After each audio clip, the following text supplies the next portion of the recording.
সকালবেলা প্রচুর ঠান্ডা থাকে আর পরে এত রৌদ্র ওঠে, রৌদ্রটা দেখলে ইচ্ছে করে ঘরের যা কিছু আছে সব কিছু নিয়ে রোদে দিয়ে দেওয়ার।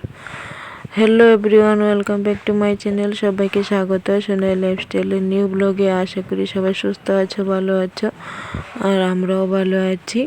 তো এদিকে সকালবেলা দেখতে পাচ্ছ প্রচুর ঠান্ডা। আমি উঠেছি 5:45টায়, উঠে ভাত করলাম। আর আজকে ভাত করতে গিয়ে ভাত সিটি দিয়েছি কুকারে, কিন্তু ভাতটা খুলে দেখলাম যে ভাতটা একটু কম ফুটেছে। তারপর আবার একটু ঢাকনা দিয়ে ফুটিয়ে তারপর ভাত দিয়ে দিলাম রাতের তরকারি গরম করে। তারপর এদিকে চলে যাওয়ার পর আর শুলে দেরি হয়ে যায়, সোনা উঠে পড়বে। কিন্তু এই যে জলের কাজগুলো আর করতে পারি না, তো সেই জন্য সোনা ঘুমিয়ে থাকতে থাকতে আমি আগে গরম জল করে একটু নিজেও খেলাম আর সোনার জন্য ফ্লাক্সে ঢুকিয়ে রেখে দিলাম। তো তারপরে দিকে 4টে রুটি বানিয়েছি, বানিয়ে একটু লিকার চা করে খেয়ে নিয়েছি। খেয়ে চলে আসলাম, এদিকে বাসন ধুয়েছি, বাসন ধোয়ার পর কাপড় ভিজিয়েছি। এদিকে কাঁথাটা অনেক দিন ধরে ধুবো। এই যে বললাম, রোদটা দেখলে ইচ্ছে করে মানে যা কিছু আছে ঘরে সব রোদে দিয়ে দিই। মাঝখানে তো কিছুদিন রোদের মুখও দেখতে পেলাম না, আর তার মাঝখানে যেগুলো রোদ উঠেছে তখন বাড়িতে প্যান্ডেল, বিয়ের প্যান্ডেল ওইগুলো ছিল অনেক দিন, তো সেই জন্য কিছু ধোয়া তখন হয়নি। তো এদিকে দেখো কাঁথাটা ধুয়ে আমি চেয়ারে জল দেওয়ার জন্য রেখে দিয়েছি, আর একটা বিছানার চাদর, সোনার পাপার 2টো প্যান্ট আর সোনার কয়টা প্যান্ট দিয়ে দিলাম। তো জলের কাজটা সেরে আসতে না আসতে কাঁথাটা ধুয়ে আমি যখন নাড়ছি তখনই সোনা উঠে গেছে। তো তারপর সোনাকে উঠিয়ে সোনাকে ডিম সিদ্ধ খাওয়ালাম, খাইয়ে সোনার জন্য খিচুড়ি করলাম। তো করে এখন চুলাটা মুছে নিচ্ছি। তো চুলাটা না মুছলে কিন্তু আর বাকি কাজগুলো করতে পারবো না। চুলাটা মুছে রান্নাঘর দরজা মুছে পরিষ্কার করলাম। তখনই কি করলাম, দুধ আসলো, দুধ নিয়ে এসে তারপর অনেকক্ষণ রোদে বসেছি। আর প্রচুর রোদ, দেখো অনেক কিছু রোদে দেওয়া হয়েছে। আমি সোনার জল, আমিও এক বালতি স্নানের জল রোদে দিয়েছি। তো দুধের কথা যেটা বলছিলাম, দেখো 250 গ্রাম দুধ, মানে এই গ্লাসটা কিন্তু আমার পূর্ণ হয়।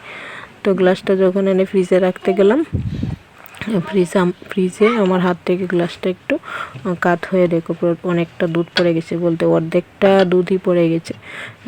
কারণ গ্লাসের উপরটা তো মোটা, নিচেরটা চিকন, তো হয়তো বেশি দুধটাই পড়ে গেছে। তো আমি কিন্তু ঘর দরজা মুছে বেরিয়ে গিয়েছিলাম।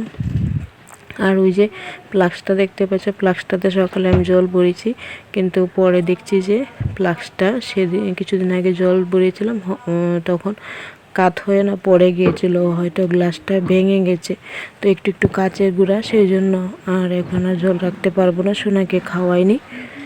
তো আরেকটা আছে স্টিলের, ওখান থেকে ওইটাতে রাখতে হবে। তো তারপরে দিকে রোদ দেখো এইখানে 1.5 কেজি পরিমাণ মতো চাল হবে, ধুয়ে রোদে দিয়েছি, মোটামুটি শুকিয়েও গেছে। তো এইগুলোকে গুঁড়া করে আমি কৌটোতে রেখে দেবো, তাহলে যে কোনো সময় পিঠে করে খেতে পারবো। অনেক দিন ধরে বলছি চালগুলো একটু মেশিনে নিয়ে গুঁড়া করে আনতে, কিন্তু নিয়ে তো আর যাবে না, সেই জন্য এখন ধুয়ে আমি রোদে দিয়েছি। শুকিয়ে সুন্দর করে গুঁড়া হয়ে যাবে মনে হচ্ছে। এই যে আমি হাত দিয়ে মানে 2টো আঙ্গুল দিয়ে চাপ দিলাম, কিন্তু গুঁড়া হয়ে যাচ্ছে সুন্দর করে। আমার বকবক শুনে যারা লাইক দিতে ভুলে গেছে, তো প্লিজ লাইক দিয়ে ভিডিওটা কন্টিনিউ করো। আর যারা এই চ্যানেলে আজকে নতুন, তো প্লিজ সাবস্ক্রাইব করে চ্যানেলটাকে পাশে থাকবে। আশা করি তোমাদের সবাইকে, পুরনো এবং নতুন বন্ধুদেরকে সবাইকে এভাবে পাশে পাবো।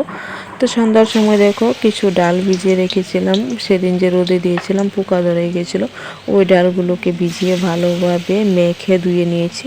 তো তারপর অনেকগুলো ধনেপাতা, পেঁয়াজ, লঙ্কা দিয়ে তো বড়া বানিয়ে নিয়েছি সন্ধ্যার সময় খাওয়ার জন্য। তো ডালের বড়াগুলো ভালো হয়েছিল, খুব মজায়। প্রথম ভেবেছিলাম গন্ধ না করে, কারণ পোকা ধরে গিয়েছিল, কিরি পোকা, তো সেই জন্য একটু ধনেপাতা বেশি করে দিয়েছি, কিন্তু না, খেতে খুব ভালো লাগলো। তো আমি তো বয়সটা পরে দিচ্ছি, সেই জন্য বলছি। তো এদিকে দেখো আমি মুচমুচে করে কিন্তু বড়াটা করে নিয়েছি। তো তারপর আজকে রান্নারও সেরকম বলতে লাউ দিয়ে আর লটে মাছ দিয়ে করব। লটে মাছ ভেজে রেখেছি, লাউটাকেও মজিয়ে নিয়েছি, এখন ফোড়ন দেবো। আর এদিকে ডালের বড়াটা এখন বড়কে দিয়ে তারপর আমি তরকারিটা বসাবো। তো বড় খাবে ওইদিকে, আর আমি মাঝে মাঝে গিয়ে একটা খাবো। তো আসলে আমরা বড়াগুলো ভাত দিয়ে খাওয়া করে না, সন্ধ্যার সময় এমনি খাওয়া করে। তো আজকে রান্না এই যে বললাম, এখন এগুলোকে ফোড়ন দিয়ে নেব। আর আর শীতের দিনে ধনেপাতা দিয়ে কিন্তু লাউ তরকারি, মাছের মাথা বলো, এই যে লোটে মাছ, যে কোনো দিয়ে কিন্তু খেতে খুব ভালো লাগে। তো আমি বেশি করে ধনেপাতা দিয়ে তরকারিটা আজকে করলাম।